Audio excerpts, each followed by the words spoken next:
Welcome to Bruce Hurwitz Presents Meet the Experts. I'm your host, Bruce Hurwitz of Hurwitz Strategic Staffing. You can find us on the web at hsstaffing.com.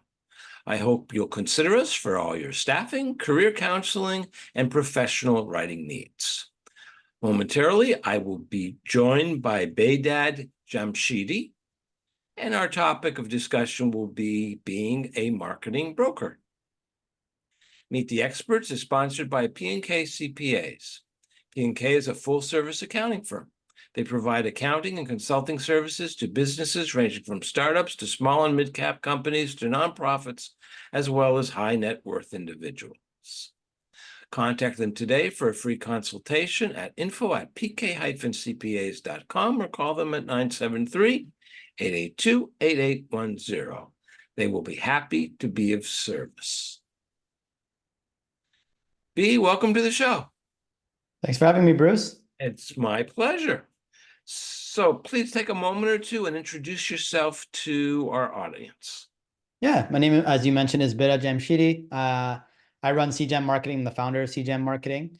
I used to be an engineer of all things. I used to work for a big company up in Canada called TELUS, a telecom provider, working with a lot of mid-sized companies back in the day. And I used to work with people anywhere from 50 to 1,000 type employee range, understanding kind of what's going on from a C-level perspective, and building out roadmaps for those companies. And that's where I got a lot of my business consulting, sales, leadership, and technology experience. And on the marketing side, which is what we're going to be talking about today, I was building out websites and Google Ads and SEO for a while. Got to a point where I didn't really enjoy doing 80-hour websites on the weekend. It wasn't a lot of fun, especially when I was making so much money as a sales engineer. Didn't really need to do that. So I started looking for partners to work with. And as I did that, I noticed that most marketing agencies didn't understand business and most business people didn't understand marketing, which led me kind of down this like path of thinking, if I find 10 marketing partners that I can partner with, I'll solve all the world's problems. 5 years later and met with over 742 different marketing agencies and partners, and vetted that list down to 90 plus that I work with today to help businesses find the right marketing partners.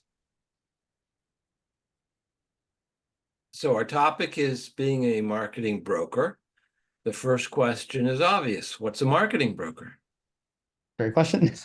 I kind of made this roll up, funny enough, but it's similar to every other type of broker. Like if you think about a mortgage broker or insurance broker, basically I connect businesses with the right marketing partners. Not a lot of people do this because it requires so many different skill sets. You need to actually understand business, understand where the business is kind of headed, but you also need to have this talent of being able to vet the right marketing partners also to bring into the Rolodex and then puzzle piece it all together, which is why I think uniquely I was kind of fit for this role because, take the engineering puzzle piecing mindset and then the solve a problem, learn about marketing. And now my entire problem that I like to solve is how do you fit the right businesses with the right partners at the right size and time? I forget who it was, but recently I interviewed an engineer. And he said the difference between an engineer and everybody else is engineers deal with facts. Everybody else deals with feelings. That's a good explanation. Yeah, it is. I don't think he was. I would love to be able to remember who it was, but he wasn't being insulting. But I think it was correct. And marketing deals with feelings, not with facts. Yeah, it does. So how did you make that transition? I think I'm a bit of a unique engineer in the sense because I've done a lot of work on the feelings. So I've hired business coaches, I've had counselors, and I understand that like when someone dissects the facts from the feelings, it's the left versus the right brain. And a lot of what we miss is that a lot of what we put facts behind are actually passed from the right brain in terms of feelings. So I'll give you an example and why I think this is so powerful is when someone comes to like a website, for example, their right brain takes in all new information, right? And it spits out this, I have a feeling about this thing. And it passes it to the left brain and the left brain goes, okay, what logic do I apply to this feeling now? Whether we like this website initially, it gives us a happy feeling, not a happy feeling or whatever, and then the data to support it. So if I come into a website and I get a good feeling about it, my left brain is going to provide data on why I feel good about it. But if I come to one and I have a bad feeling about it, I'm going to start providing data on why I don't like it. And so for me, I noticed every time, when I was working in my corporate job, I was always the big picture thinker of like, how do all these things and these pieces come together? Because the data doesn't tell you absolutely everything. And so I think a lot of my skill set and why my role is so much fun is because I get to take the data and the feelings and combine them and show how, when you think about it holistically, how cool things kind of become. And that's typically how you build a proper brand and a proper company on the marketing side of things, is when all of those things come together. Yeah, putting pieces together is in engineering. There you go. Yeah. So how do you engineer a marketing plan? Because I assume that the first step is you have to meet with the client and then know their business, and then you're able to find the right marketing company to market their product. Yeah, it's a hard puzzle to solve. So typically what I do is I have an upfront meeting with a customer. It usually takes anywhere from 30 minutes up to 2 hours sometimes, to understand kind of like where the business is at, what they're doing, what their internal resources are, what they're trying, who they have currently in place today, and overall, like, how do they think about marketing and how it fits into the rest of the ecosystem. And so taking all that data, then I have to basically on the front end, talk to businesses and say, look, based on kind of what you have, this is the strategic approach that I would take. And sometimes the business is so complex and there's so many moving parts, and a founder or a CEO might not actually have the knowledge or the time, even if they do have the knowledge, to implement it. And so sometimes I have to actually input like a fractional CMO or a strategic resource in a company and say, they're going to help you build out the plan and run with the plan. And then I'll supplement them with the pieces of the puzzle pieces that they need to implement the plan for. And a lot of the times, businesses think they only need one marketing agency or partner, but usually it's like 3 to 5. Especially if you start getting into your 7 or 8 figure businesses, you're not working with one agency. There is no unicorn agency. It's how do you puzzle piece all of these relationships together to get your business to move forward. And at some point, you start bringing things in house, right? And then it becomes a mix and match of what I have in house and what we like. You bring your core competencies in house, and then you outsource the rest. And so it's an evolution is the answer to that question, and I just kind of help guide people like where they are on the roadmap and what they need at that point. The marketing story I like the most is the owner of a company that calls in the marketing shop, that the owner of the marketing company that he's been using for 20 years. And the owner of the company the owner of the company says to the marketing guy, why am I paying you so much money? Every year I want to make changes, and every year you refuse to make the changes. So why am I paying you so much money?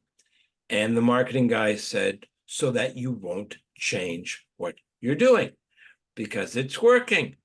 Yeah. Ain't broke, don't fix it. So sometimes you don't need any, not that you don't need any marketing. You have marketing, it's working fine, and you just got to stay with it. And the example, which no one knows about, if it was intentional and therefore the stupidest piece of marketing in the history of the world, or if it was unintentional and therefore pure genius, was New Coke. You can't have better marketing than having people literally driving around the country trying to find your product, which you're going to take off the shelf, and replace it with something that nobody likes. So how are you the conduit, or are you the conduit between the business, for lack of a better word, and the marketing company? How am I? So you mind rephrasing that question so I know how to answer it? Are you the conduit between the business and the marketing company? Yeah, like I'm the connector if anything. Okay. So yeah, I'm the one who connects, and then I kind of step back and watch them build a relationship. Because if I sit in the middle, that relationship will never form and bond. And a lot of the times, like if I'm talking to a company, they might actually be being introduced to 2 to 4 different people, depending on what they actually need. And so it's not always a one-to-one relationship.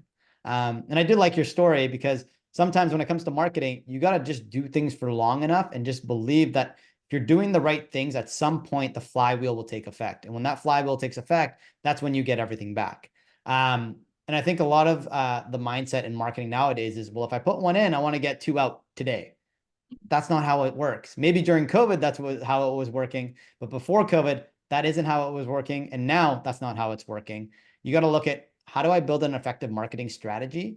Make sure that it's something that I align with, and our values align with, and our budget aligns with. And how do we do this thing long term so that you allow for that flywheel to take effect? And when I'm talking flywheel, is enough people know who your brand is, enough people have heard you, and it finally takes effect to bring in those customers that you've been waiting to bring in consistently. Now, I had a friend who hired me to do his LinkedIn marketing.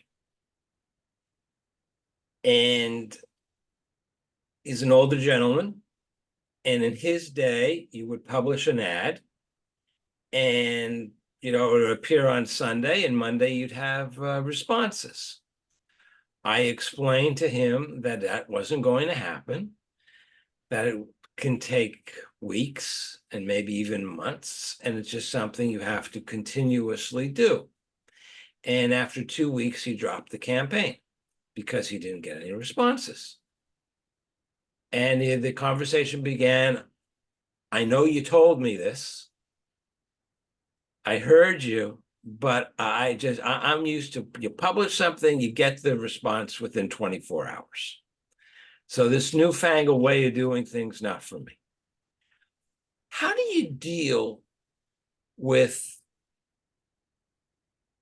different generations and the expectations of different generations? Because you introduced the business to the marketer, and the business isn't happy because they haven't gotten a response fast enough. And the marketer told them that they weren't going to get a response within a short period of time, that it's a marathon and not a sprint. How do you deal with that? So I do a lot of the work on the front end on those. And so what I'm looking for, right? Like a fit has to work on both sides, from the business side and the marketing side.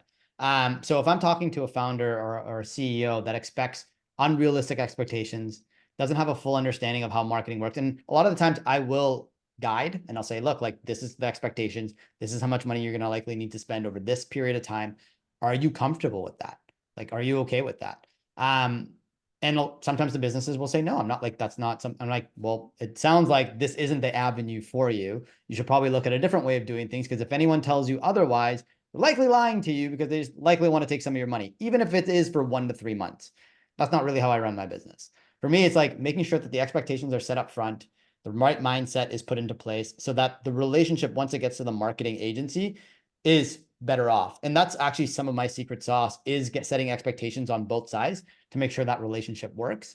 A lot of the times it doesn't work in business and marketing relationships, is because a business goes and finds marketing agencies themselves, and the agency will just tell them whatever they want to hear and won't set the expectations up front properly, because they need to close a deal or pay their own employees and that kind of stuff.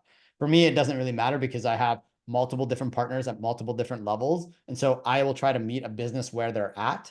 And so to answer your question, in the simplest form would have been, I just do the front end filtering on the business side. When I was in the board of the Manhattan Chamber of Commerce, this was years ago, we had an event. I don't remember the name of one of the major marketing firms in Manhattan. Ironically, not on Madison Avenue.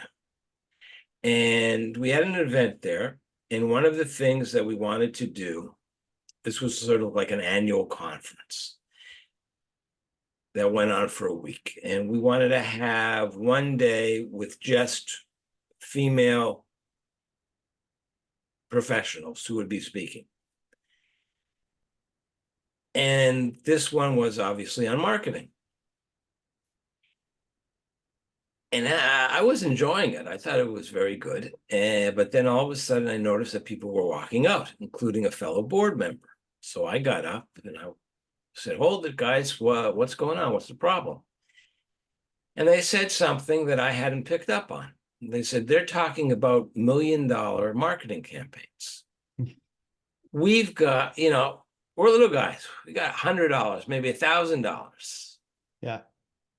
It's not relevant for us. And I said, good point. Go back, sit down. So then I diplomatically went up to the MC and I said to her, look, this is why these people were walking out. Can you ask them to give examples of small campaigns so that it'll be relevant for all members of the audience? And she said, sure. And she whispered to one, and then it went to the second and the third. And they didn't do it. Hmm. They had no examples. They were talking about $1 million campaigns for IBM or Apple or what have you. And about 3/4 of the people walked out. Yeah. Because the people who came back in were asked, well, what was that all about? So they said, and they're good, fine, make it relevant for us. Men and women, everybody walked out. How can a business that has a small marketing budget, thousands of dollars, not hundreds, but thousands of dollars, how can they best take advantage of the services of somebody like you? So when you're a smaller business, you got to work with figuring out what channels are going to be the biggest amount of ROI for you long term, right? So when I talk to small businesses, a lot of the times, as long as they have a budget set aside and they know that they have this budget set aside for a good amount of time, choosing 1 or 2 channels to focus on is going to be your biggest ROI, right? Like do what you do well that brought your business in, and then start diversifying in 1 or 2 other channels. To just kind of get the marketing going. A lot of the times, like people do a spray and pray approach and they hope to hit all these different avenues to try to make some money. But it really is that focused attention on certain channels where your audience is. Outside of that, like let's say even if you don't have thousands of dollars to spend on a marketing campaign, let's say you don't have $2,000 or $3,000 a month to spend, I would say break it up into little projects. And so make sure that you have an established foundation first. And I always talk about no matter what you do out in the world, at the end of the day, people will likely be looking at your website. And so if your website isn't able to effectively communicate with people and tell people what problem you solve and how you solve it, all this other stuff you're doing is not going to really work. Even if you're doing referral-based marketing where you're going to networking events and you're building relationships and all that stuff, when people say, hey, you should go check these guys out, they're likely going to Google you. And if your website looks terrible, they're likely not going to stay. Back to that whole right and left brain thinking that we were talking about. So if you don't have the money to spend ongoing, build the foundation. So that's your website. Maybe you're building out an email list and you've built some automatic flows, where flows are basically email sequences. So if someone signs up for a lead magnet or your newsletter, you're sending them out, 5 to 10 automated emails in the beginning. And then from there, you're doing, let's say, a weekly update or a monthly update, whatever your budget can afford, and just establish some sort of foundation. And then once you have that foundation set and your business gets to a point where you have some money to turn on a marketing channel, look at strategically what makes sense. Are you looking for short-term customers? Google Ads it would be a good idea for like a service-based business where people know the problem they're trying to solve and are searching for that problem online. If not, and you need to educate people, then maybe Facebook ads make a little bit more sense. Maybe it's LinkedIn that makes more sense. Or maybe it's just totally organic social media because you have a business that's running and you just want to build your brand over time. So it really depends on what kind of small business we're talking about, but it's really just being really focused on 1 or 2 channels until you get to the point where you can turn on more. What exactly is a channel? For example, are social media, is that all one channel? LinkedIn is part of it, Facebook is part of it, X is part of it, Instagram, et cetera, or are each one of those platforms a separate channel? There are, so I would consider like social media a channel, but then there's sub channels within social media. So if you're choosing social media, then you're looking at LinkedIn, Facebook, Pinterest, TikTok, Twitter. Like there's so many different channels in there. So as a part of that channel that you're turning on, you have to also figure out how many of those sub channels you can turn on in the social media realm. But if you're talking about another channel like Google Ads, that's just considered one channel, right? You're going to put money into Google Ads, and then you're going to figure out what type of campaigns you're going to run within Google Ads. Is there a certain type of customer that you like in a certain industry? Maybe if you don't have a large budget, you're just focusing on that specific industry. Then you have Facebook ads, for example. That's a whole different ads Why channel. aren't they, why aren't online ads one channel and then the different sites sub-channels? Yeah, it's the same thing. Yeah, I agree with you. Yeah, so the ads would be a channel, and then you have all those sub channels that you would be going on. And then SEO would be another one, right? The whole other channel, Search engine influencer marketing, optimization. affiliate, basically anything that you're turning on are just the different marketing channels. There's one marketing tool that I've always liked because I know it's going to be read, and that's sending a postcard. Because everybody looks at a postcard. Yep. You're going to throw it out, probably, unless there's a coupon on it for 20% off your next sandwich. But if you dine at that establishment, why isn't I'll ask it differently. Do you believe that old school is sometimes better than new school? I don't know if one is better than the other. I think it's just how the strategy kind of plays together and how you can bring these two together. So for example, if you are sending out that, postcard, maybe it does have a QR barcode in there that leads to your website, that leads to that offer, and it just makes it super simple for someone to come in, right? So I don't think one is better than another. I just think, where's your audience? Where are they most likely going to get, where are you going to most likely get their attention? And then how can you utilize it to kind of bring the entire ecosystem together? So I don't think one is better than the other. I think it just depends on where your customers are and how you effectively use it. By better, of course, I meant effective. Effective. Yeah. Now, how can a business owner grow their business utilizing marketing teams? So basically it comes down to, once you figure out what channel or what you want to turn on, and then finding the right partner at the right size to allow you to grow, right? So a lot of the times I get customers who come and say, well, we spent money on those big marketing guys and none of it worked. I'm like, how long do you spend the money for? 3 months. We couldn't afford it for longer. Well, you picked a partner that's too big for you initially. Like, you shouldn't be picking partners just because they are the bigger agency, or you think that because you spend more money, you'll get a better return. You need to understand where you are as a business, both in size and both in terms of like what your marketing budget is, and then what channels you want to turn on, and then find partners that are the right fit at that right time. And as your business grows, you're likely going to need to change those partners, because who got you from 0 to 3 out of 10 in marketing won't be able to get you from 3 to 7. And then the ones that get you from 7 to 10, these are different partners typically. And no one can really do the end to end really, really well. What are the mistakes that business owners usually make when choosing a marketer? You've already mentioned some, but let's explore that a little more. Yeah. So one of the biggest mistakes I've seen is people get like kind of drawn in by the fancy sales tactics of marketing agencies, and they'll ignore the executor in the marketing agencies. So a lot of the times, like, there's people that work in marketing agencies and go on and start their own agency because they're so tired of the larger agencies and their sales tactics.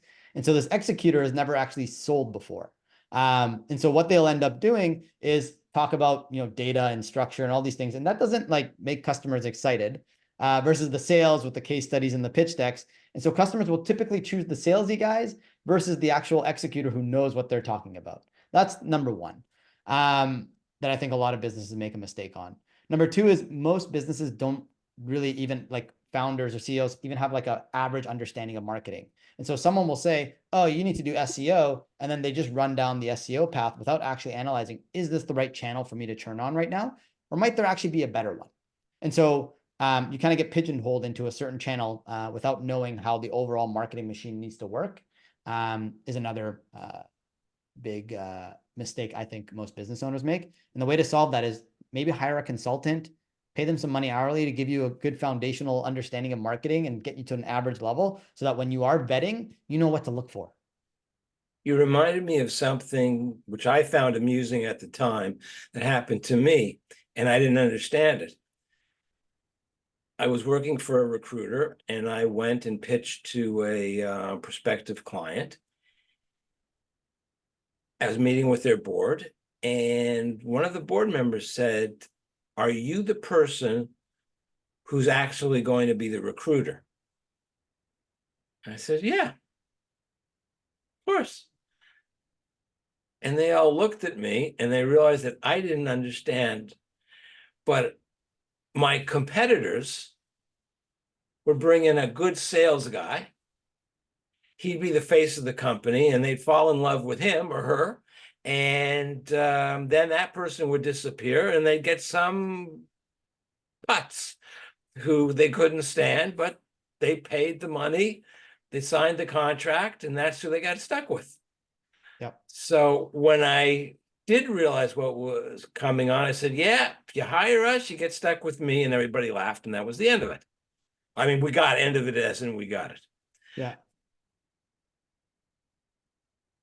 Oh, we're almost out of time. We only have a few minutes left. So let me put up your contact information Sure. and make us magically appear. Final question.